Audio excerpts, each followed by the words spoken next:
2005, Disney created the Disney Fairies, a fairy franchise built around Tinkerbell, a character from the 1953 Disney movie Peter Pan. I will be mainly talking about the movies because that's what I consumed the most growing up. And I never read the books, but I might bring them up here and there, and I also might bring up the Pixie Hollow website because obviously that's a pretty notable part of the Disney Fairies legacy. Also, there will be spoilers, so you have been warned. If you've consumed any bit of the Disney Fairies franchise, you will be well aware of the fact that the characters are a very important part of the franchise. They are clearly the most marketed aspect of the franchise, so without further ado, I'm going to give my thoughts and opinions on the 6 main characters and their journeys throughout the films and things like that. First up, we have Tinkerbell.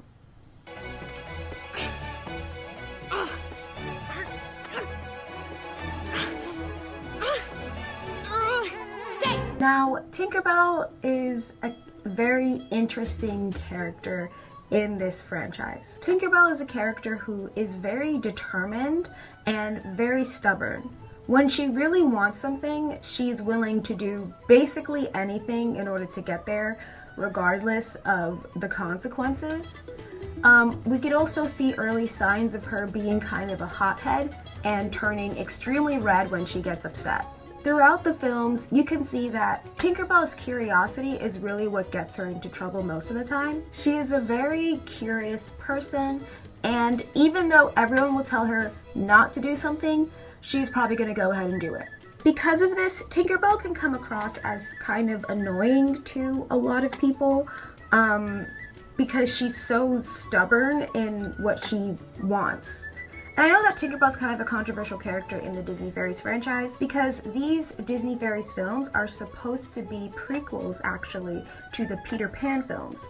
And if you've seen the Peter Pan films, you know that Tinkerbell is a really jealous non-girl's girl. Like, she tries to kill Wendy several times, and she also tries to do the same thing to her daughter. Like, she's just like really jealous. So because of this, Tinkerbell is kind of a character that is really divisive. Like, some people really like her and then some people just find her kind of annoying. And I can understand both perspectives, but I'm one of those people that does actually really like Tinkerbell.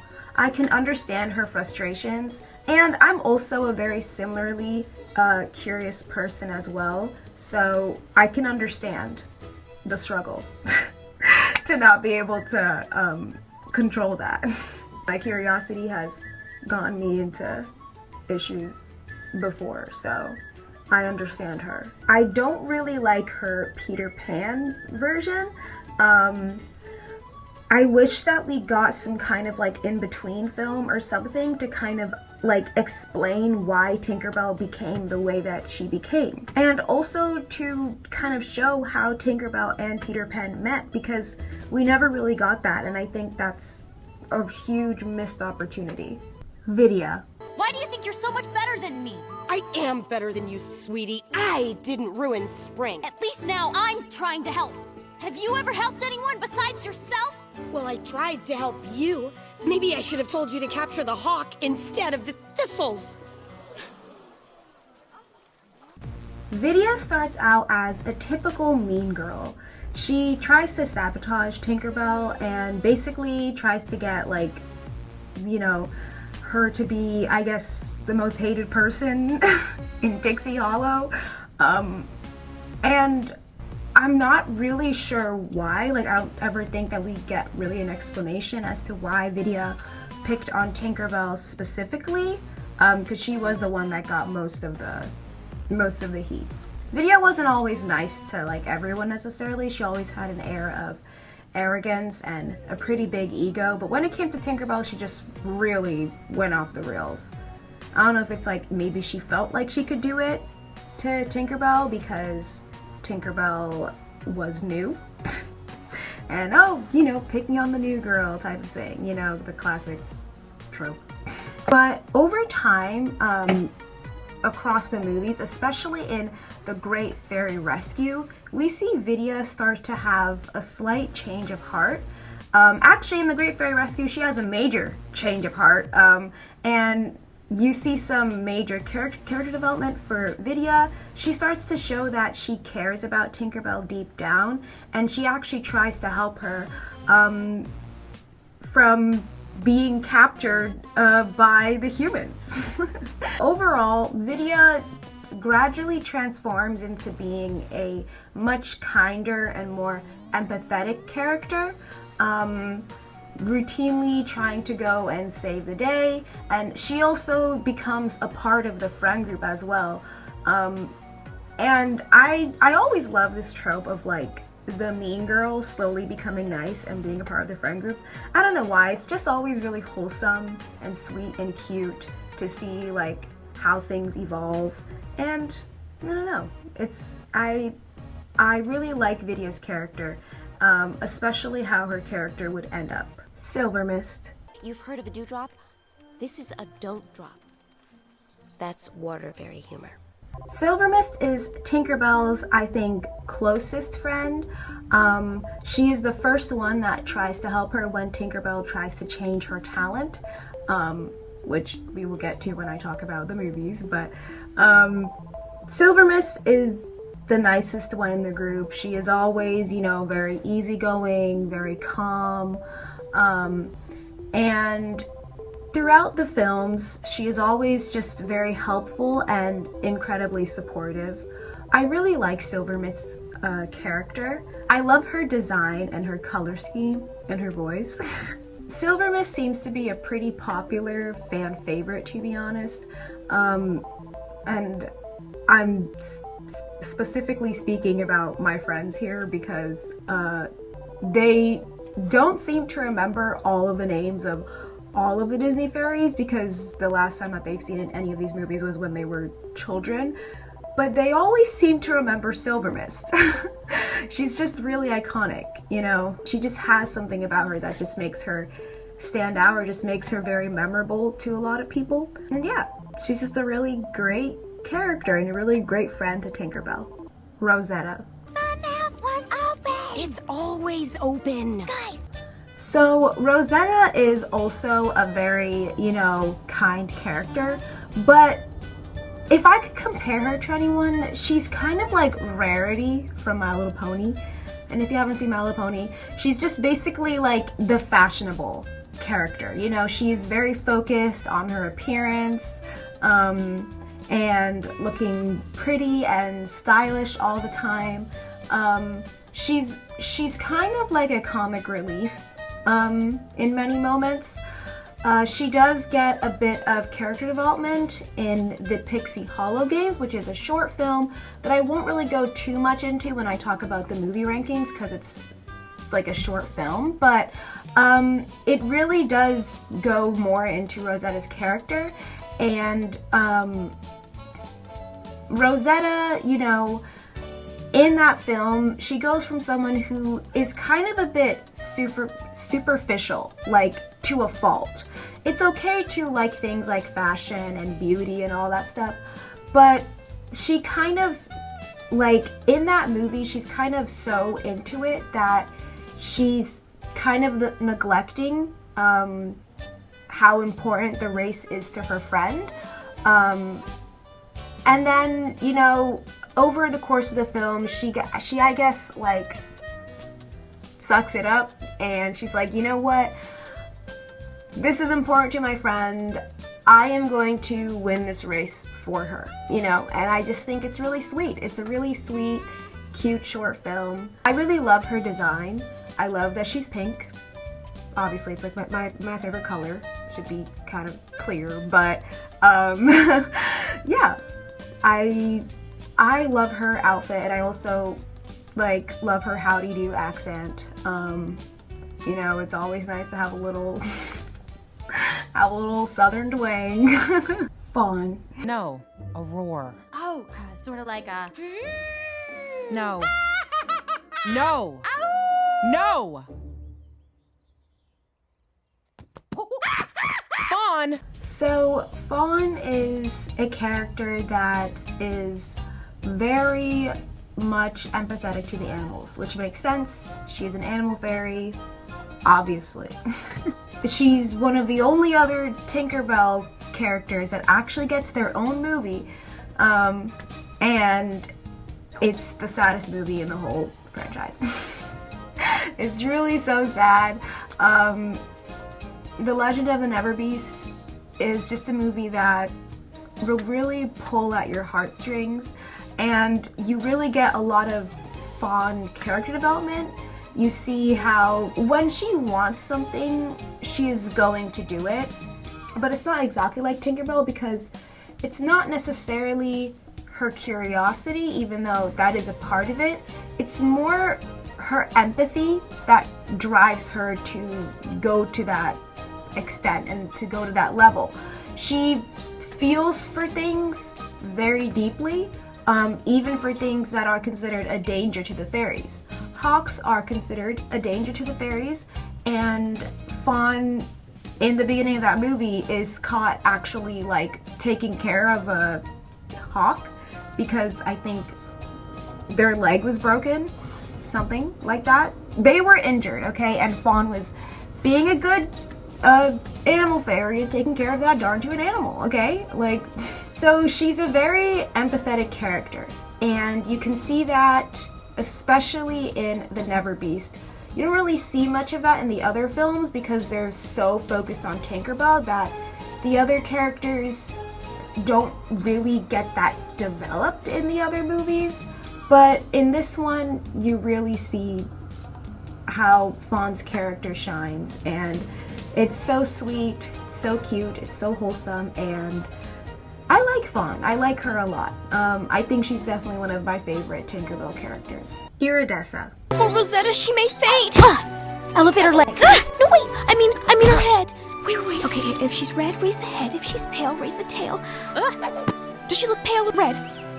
She looks squished. So Iridessa is the more, I guess, logical character. She usually tends to play it safe. She tends to overthink a lot about how dangerous or how bad something can be. She tends to get worried easily.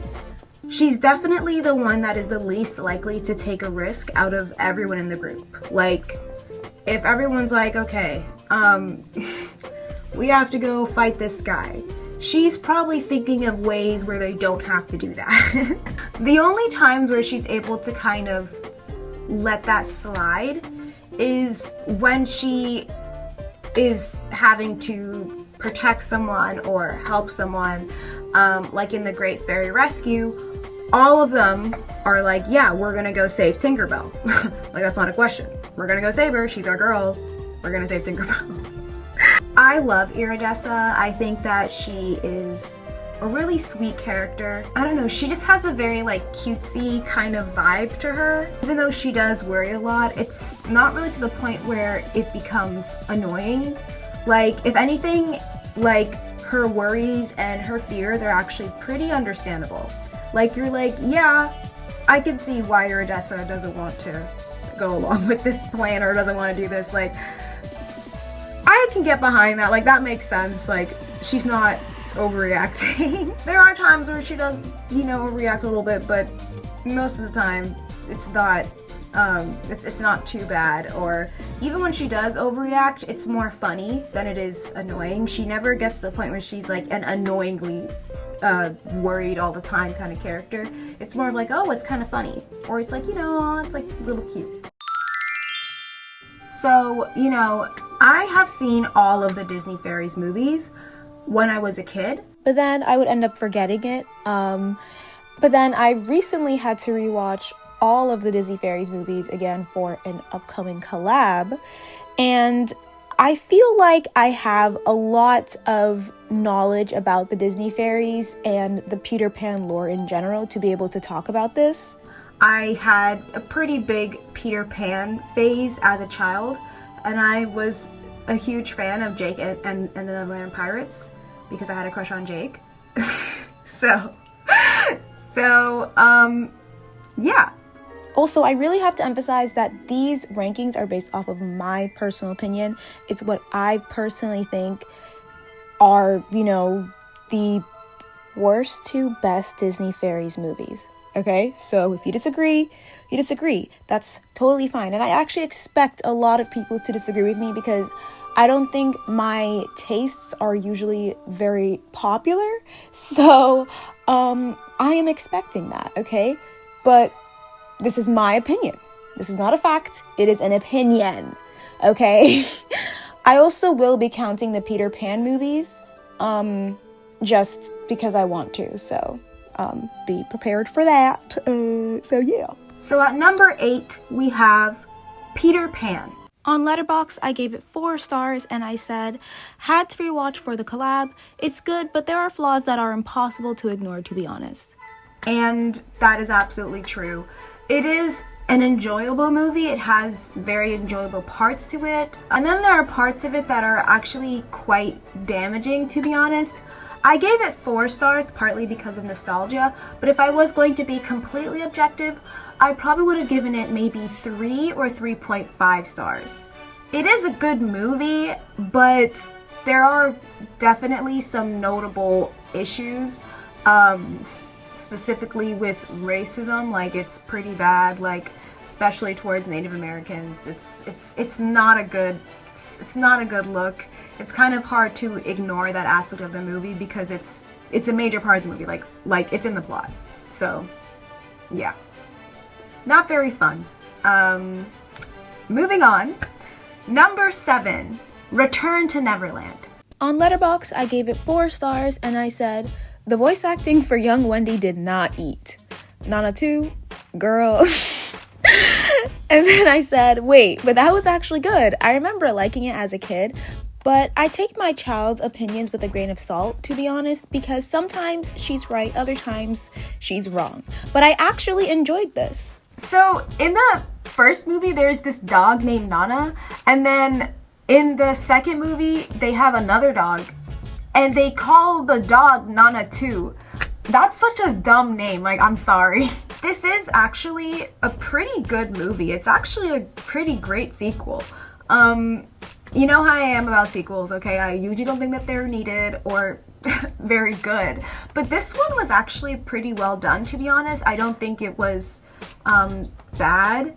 I think it doesn't have maybe the greatest response because of nostalgic purposes, but it's about the same quality as the original, and you could even argue a bit better than the original. But it's a pretty good movie, to be honest. Moving on. Number 6, Tinkerbell and the Legend of the Neverbeast. On Letterboxd, I gave this movie 5 stars, and I said, they really should have done more movies about other fairies and not only center Tinkerbell, to be honest. I also made another review that said, I just remember me and my sister sobbing when we first saw this movie, and I'm not prepared.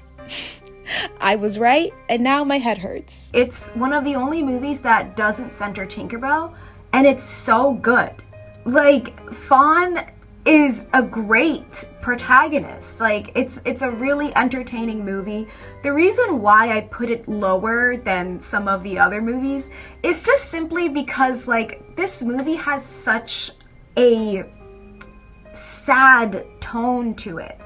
And the other ones just make me feel better. I feel happier watching those other movies than I do feeling this one.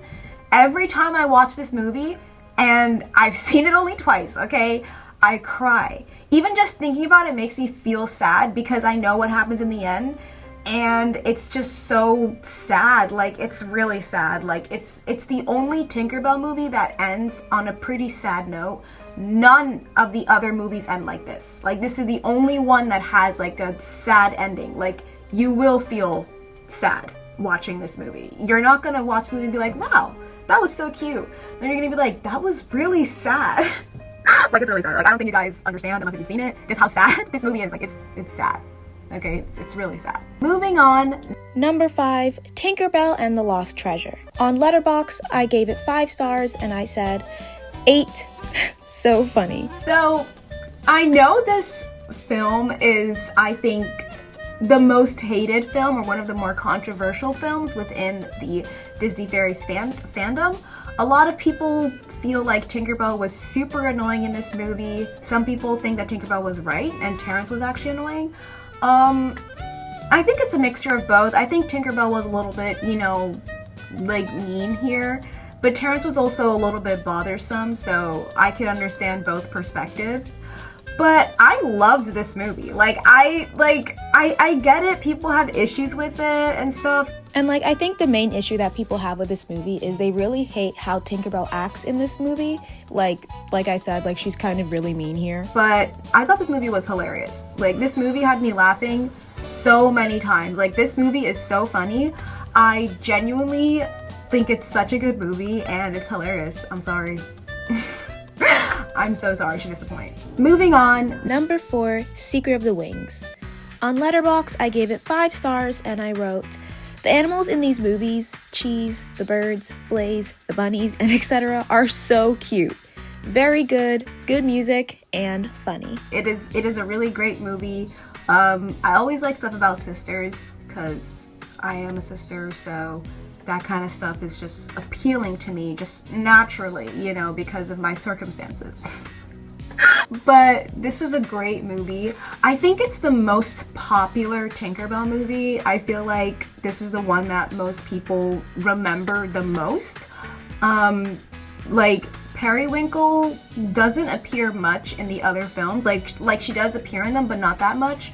And she's a very remembered character within the Disney Fairies franchise because of this movie. I think this is also the most financially successful movie that they've had as well. It's just a really great and entertaining film. I only put it in this position because I like the other movies more, but this movie is really well done. Also, hot take, this movie is better than Frozen, and I know it's why would you compare the two? Well, they have one girl that is not winter powered and another girl that is winter powered, and they're sisters, okay? And if I had to pick one, I'm picking this. Frozen is so overrated. I'm sorry. Moving on. Number 3, Tinkerbell and the Pirate Fairy. On Letterboxd, I gave this film 5 stars and I wrote, this is giving MLP vibes when their cutie marks got switched, the Starlight Glimmer thing, kinda, and Monster High Freaky Fusion mixed together, and I love it. Wait, I just realized that the fairy talents are like the My Little Pony cutie marks. What the heck? How'd I just realize this? And it's a group of 6. What the heck? This movie really made me recognize the similarities between My Little Pony and the Disney Fairies franchise. Like I already mentioned in my review, there are some similar arcs in My Little Pony to what happened in this film. And the whole idea of them picking this talent and then this is their main talent for life is very similar to the My Little Pony's concept of a cutie mark. And I don't know, I just think that it's really interesting how similar they are. I didn't realize that until I watched this movie. I was like, wait a second. There's a lot of similarities between the two. Also, in this movie, we get a young Captain Hook, and that's amazing because finally we get some Peter Pan lore involved in this franchise. I really wish that they just, had a movie where we saw Peter, but just never happened. It's such a well done movie, easily one of the best movies in this franchise, to be honest. It was really hard for me to think about where to put this movie, but ultimately I had to put it here because there were 2 other movies that I liked just a little bit more. Moving on, number 2, Tinkerbell. On Letterboxd, I gave it 5 stars and I wrote, I'm rewatching all these movies for an upcoming collab and OMG, this is so good. It's better than I remember. Tinkerbell is such a great introduction movie to a film franchise. I think it's so good. I'm kind of surprised that there are people that feel so negative towards it because it's genuinely good. It's genuinely a great, funny, and entertaining movie. I genuinely can't see how people are going to be upset at this. It's such a good movie. What is your problem? I just want to talk. I just want to talk. It also gives you a lot of secondhand embarrassment, more than any of the other movies, I fear. This movie definitely is gonna make you feel when you're watching, you're just gonna feel yelling at the screen. You're gonna feel the need to pause. I was rewatching this for the 3rd time actually with my brother, and he paused the movie several times and he was just like, I'm not gonna watch this. Like, he was like, I'm not watching, like, why does she have to embarrass herself over and over and over again? He just couldn't handle the secondhand embarrassment. Like, it's really intense in this movie, but that's what makes it more fun. Like, it's uncomfortable, but it just makes it more fun. It's like, ooh, how is she gonna get out of this mess? Like, you know what I mean? It is definitely a hair-raising movie. You'll definitely find yourself being like, Tinkerbell, stop. Like, but it's still a good movie. It doesn't take away from the fact that it's still entertaining, it's still good. Even the fact that you feel the secondhand embarrassment, I think is probably a good thing, because I think that's supposed to happen. Like, you're supposed to feel that. Like, and it's just a good movie. However, there is one movie that I like just a teensy bit more than this one. And that is, drum roll please, Number 1. Tinkerbell and the Great Fairy Rescue. On Letterboxd, I gave this movie 5 stars and I wrote, why am I low-key crying? Like, I don't know, just how sweet and kind the child is so cute. I don't know, it's so wholesome. This is so good, y'all. Why is this franchise so underrated compared to other girly media? I remember seeing this as a kid. Like, I remember this movie and I remember liking it, but just rewatching it just filled me with such comfort and joy and happiness, and it was such a great film. It was so entertaining. Like, I was very invested in this movie, and it had me worried, you know, like the stakes were good, and it also was just so cute. Like, I don't know, it was just such a sweet movie. And this is like the first instance of Vidia actually changing and becoming a better person, and that makes the movie also more interesting for that. We see, I guess, more of the group dynamics and like the friendships between the girls in this movie. We also see Tinkerbell interacting with a human girl, and you don't see them interacting with humans that much in this franchise, but I think it was really well done in this movie. I thought it was super cute. Some people think that the kid is annoying. Okay, and I don't like you. like honestly, like, the kid is cute. I don't care what you guys like. I like what? Like, why are you guys being weird? This is cute. The kid is cute. Her dynamic with Tinkerbell is so cute. It's so sweet. It just made me sad. Like, I don't know. It was just so cute and sweet and happy. Like, it was just so adorable. It was so good. You know what I mean? And some people are like, some people think that she's annoying because she's British. I'm like, okay, like, you guys are coming at her because she's a British child. Like, I literally saw a review that was like, trigger warning, British child. You guys need to calm down, okay? Like, this is like, it's okay. It's cute. Make an exception. Like, it's never that serious, please, okay? It's a cute movie with just a cutesy dynamic. The stakes are high, you know. It's just, wow. Like, rewatching this movie genuinely, like, scratched some part of my brain that needed to be scratched. Like, it's just such a great movie. Genuinely, I think it is the best Tinkerbell movie. I would even say it is the 13 wishes of this franchise. Yep. Yes! Also, the kid's obviously gonna be British because that's where Peter Pan, like, the whole thing is in England or whatever, so. The Disney Fairies franchise was pretty successful and popular during its prime. There was a virtual world called Pixie Hollow, which I remember playing a little bit with my first ever bestie, Catherine. The virtual world ran from September 8th, 2008, all the way till August 20th, 2013, when it was announced that it would be shutting down on September 19th, 2013. Players were given full access to the game until the closing date. There were also a lot of merch and dolls. Initially, the dolls were 10 inches, but then they also made dolls that were 3.5 inches and 8 inches respectively. There were also several books that were successful. The films were also very successful and a huge part of the brand.